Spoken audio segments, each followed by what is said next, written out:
미국 내에 월마트라든지 홈디포의 CEO들이 요즘 트럼프 대통령을 만나가지고 굉장히 많은 하소연을 한대요. 이렇게 놔두면 공급망이 붕괴돼 버린다. 관세 협약을 원웨이로 계속 밀고 간다? 그러면 소비라든지 투자 같은 것들 앞으로도 힘겨워질 수가 있죠. 근데 이것도 딜레마인 게, 만약 트럼프가 시장이라든지 경기의 눈치를 보면서 완화시키면 협상하려는 국가들 입장에서 무슨 생각을 할까요? 쫄리니까 밀리는구나. 그럼 협상을 천천히 할까요? 아니면 빠르게 할까요? 시간을 좀 끄는 게 좋지 않을까요?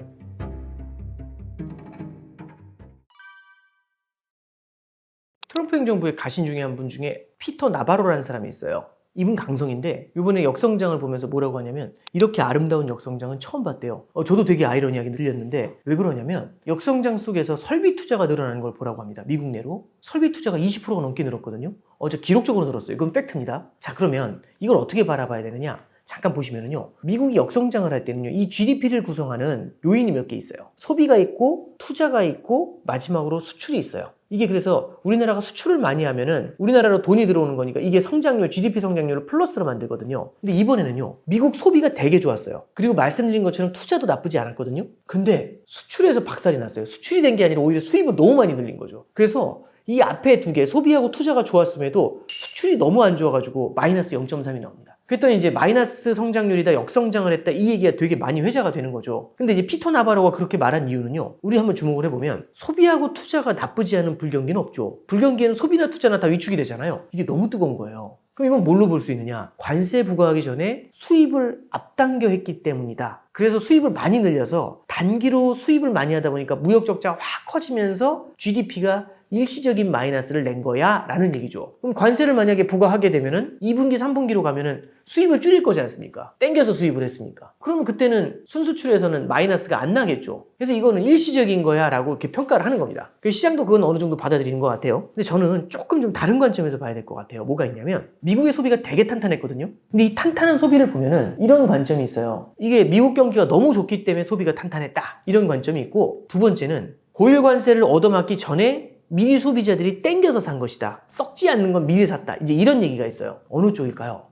근데 이게 관세 때문에 미리 산 건 분명히 있는 것 같아요. 그래서 기업들이 재고를 많이 확보하고 있고, 이 소비자들이요, 제품을 많이, 썩지 않는 것들은 많이 사려고 해요. 코로나 때 마트 못 나갈 것 같으니까 미리 휴지 같은 거 막 샀다는 얘기 혹시 들어보신 적 있으시죠? 그럼 그 질문 드려보죠. 그게 경기가 좋아서 산 건가요? 아니면 미리 땡겨서 산 건가요? 미래의 소비를 현재로 땡긴 거죠. 그럼 이번에는 경기가 좋은 건가요? 아니면 미래의 소비를 현재로 땡긴 걸까요? 만약에 미래의 소비를 현재에 땡긴 거면은요, 관세 부과 이후에는 그 미래의 소비를 가져왔잖아요. 그때는 소비가 확 줄어들 수 있죠. 이게 1번이고요. 두 번째는 기업들의 설비 투자도 무언가 기계 설비 같은 걸 수입을 해야 되지 않습니까? 관세 맞고 수입할까요? 관세 맞기 전에 수입하는 게 좋을까요? 저라면 맞기 전에 움직일 것 같아요.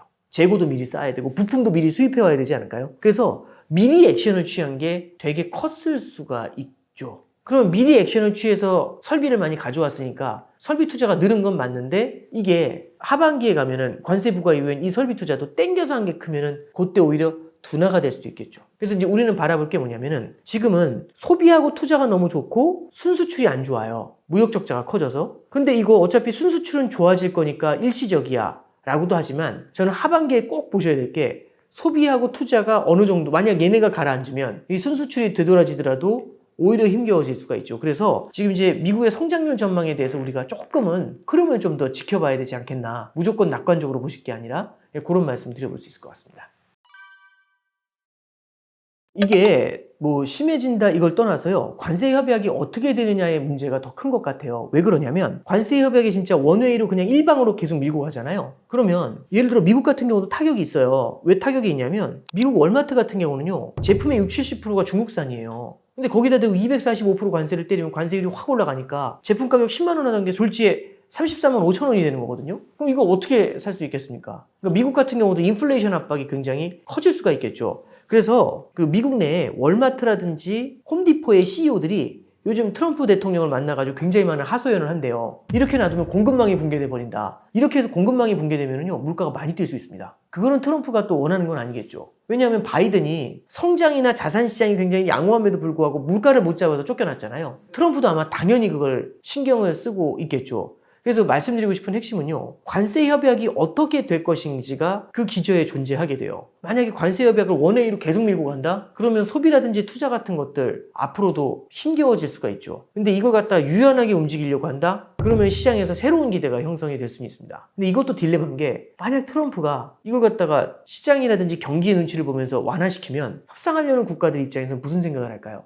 쫄리니까 밀리는구나 이 생각을 하잖아요. 그럼 시간을 두고 가면 계속 쫄릴 거라는 걸 알잖아요. 그럼 협상을 천천히 할까요? 아니면 빠르게 할까요? 시간을 좀 끄는 게 좋지 않을까요? 공성전에서 상대가 지쳐 보이면은 그냥 수비를 계속하면서 상대가 지칠 때까지 기다리는 게 답일 수 있지 않습니까? 그래서 트럼프 입장에서는요, 여기서 함부로 풀어주기가 쉽지가 않아요. 그래서 일본하고 협상을 할 때도 일본한테 너희만 잘해줬다는 선례를 남길 수 없다. 그래서 관세를 많이 못 깎아주겠다. 이렇게 나오고 있거든요. 이 협상이 어떻게 되는지가 아마 2, 3분기 내에서는 가장 중요한 이슈가 되리라고 보고 있습니다. 일단 트럼프 대통령도 이거는 보다 나은 미래를 위해서 우리가 겪어야 될 일정한 고통이다라는 얘기를 해요. 그 베센트 재무장관도 되게 비슷한 얘기를 하거든요. 왜냐하면 여태까지 이 부조리라든지 이런 걸 해결하지 않고 계속 안고 가면은 이건 나중에 더욱더 큰 문제가 될 수 있다. 그래서 지금의 관세 부과로 균형을 다시 맞춰주는 것들, 이런 것들은 미국의 중장기적인 성장을 위해서는 훨씬 더 좋은 밑거름이다. 이제 이런 믿음이 되게 강한 것 같아요. 그러니까 이 뭐라고 해야 될까요? 이보 전진을 위한 일보 후퇴?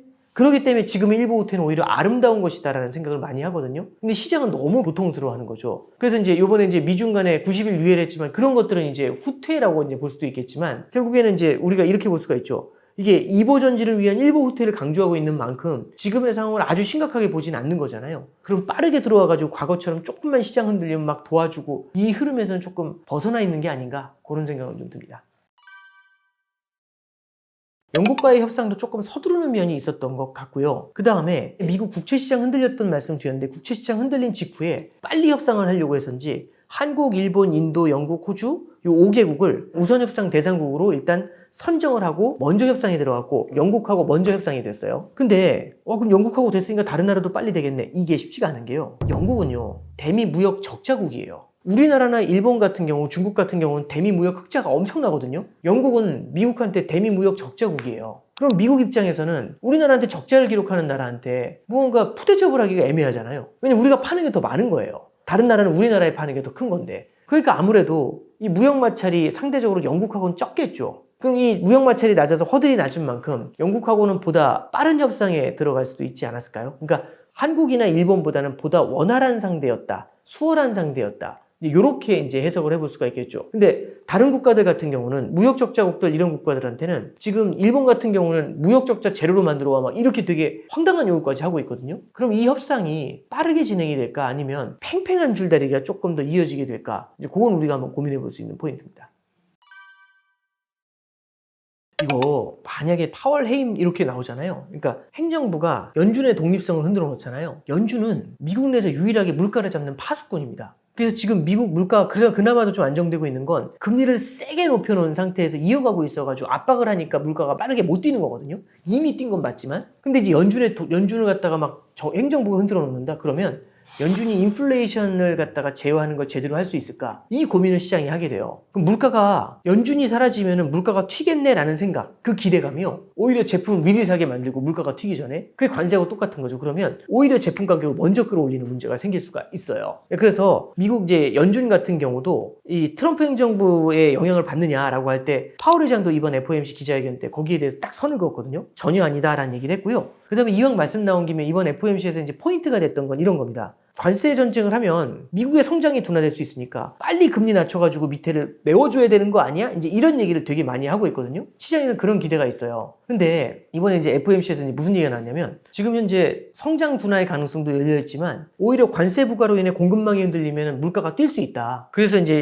함부로 금리 인하하거나 하는 건 조심해야 된다. 이런 얘기가 나와요. 그랬더니 기자회견에서 기자들이 뭐라고 물어보냐면 아니 2019년도에는 무역 전쟁 할 때 금리 낮췄었잖아. 그것도 선제적으로. 근데 왜 이번은 안 된다는 거야? 같은 무역 전쟁인데 이런 얘기를 해요. 그랬더니 파월 의장이 그때는 소비자 물가 지수가 1.6%였다고 해요. 2% 연준이 목표라는 2% 물가 목표보다 낮게 있는 거죠. 그러면 물가 목표보다 물가가 낮으니까 이때는 돈을 좀 풀어도 큰 문제는 안 돼요. 근데 지금은 2%보다 훨씬 위에 있어요. 그럼 이런 상황에서 함부로 연준의 독립성을 흔들고 함부로 행정부에 등 떠밀려서 금리를 인하하잖아요.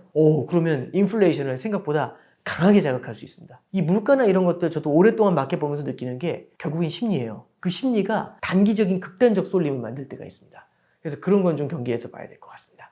내려올 수는 있죠. 내려오더라도요. 시장이 기대하는 것보다는 적게, 시장이 원하는 것보다는 늦게 내려오게 될 거라고 보고 있습니다. 그래서 안 내려온다기보다도 시장은 과거의 패턴을 보면서, 과거의 연준을 보면서 이 정도에선 이만큼 내릴 거야, 이걸 보통 알고 있거든요. 근데 지금은 그 패턴이 안 먹혀요. 왜? 2019년에는 소비자 물가지수가 1.6이었다고요. 지금은 소비자 물가지수가 3%에 육박하는데 똑같은 전략을 쓸 수 있느냐? 그거 쉽지 않습니다. 트럼프 대통령은요, 결국에는 관세하고 감세 이런 것들이 되게 중요하다고는 하지만 그 기저에는요, 미국이 굉장히 많이 기록하고 있는 이 무역 적자를 낮추는 것, 재정 적자를 낮추는 것, 이 두 가지가 포인트가 될 거예요. 그러면 이 두 가지를 낮추기 위해서 트럼프는 지속적으로 다른 국가들을 압박해서 관세를 거두려고 할 거고요. 그 과정에서 시장은 조금 마찰을 좀 나타낼 수도 있겠죠. 특히 이제 미국과의 마찰을요. 그렇지만 그런 마찰이 종종 일어난다고 해도 트럼프가 막 물러설 것이냐? 앞서 말씀드렸던 것처럼 관세라는 거는 트럼프 행정부에 있어서는 알파이자 오메가입니다. 그래서 쉽게 놓을 수는 없을 것 같아요.